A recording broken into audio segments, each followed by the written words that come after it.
There's this notion that if you're a shorter rider, you're resigned to riding namby-pamby cruisers or small-displacement entry-level bikes.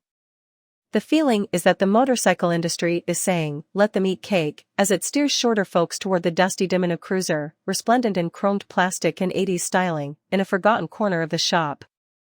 If you went motorcycle shopping just a few years ago, you'd be excused for thinking the industry neglected the inseam challenged as it developed bigger and bigger bikes.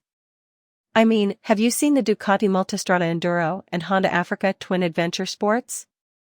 While a lot of entry-level, small-displacement motorcycles are great for shorter riders, there's a whole wide world of bikes that are appealing to riders of all skill levels that happen to be suitable for shorter inseams.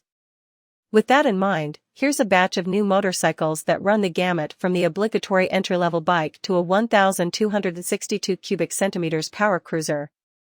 Options abound, from the sporty to the adventurous, to modern classics.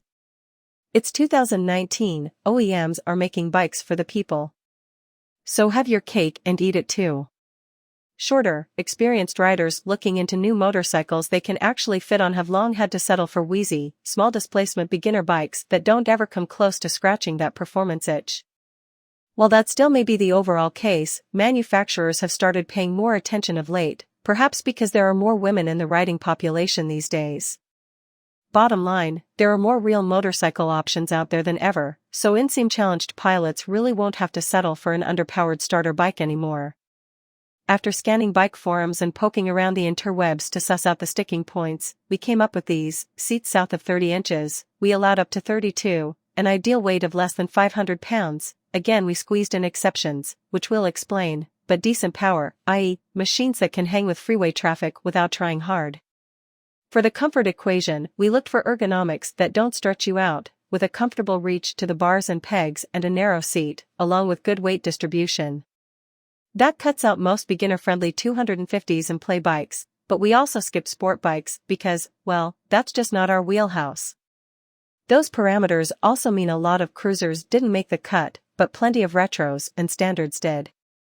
As proof that there's more varied options out there than ever before, this list encompasses bikes starting from 500 cubic centimeters all the way up to 1,800 cubic centimeters, and most ring in at under $10,000.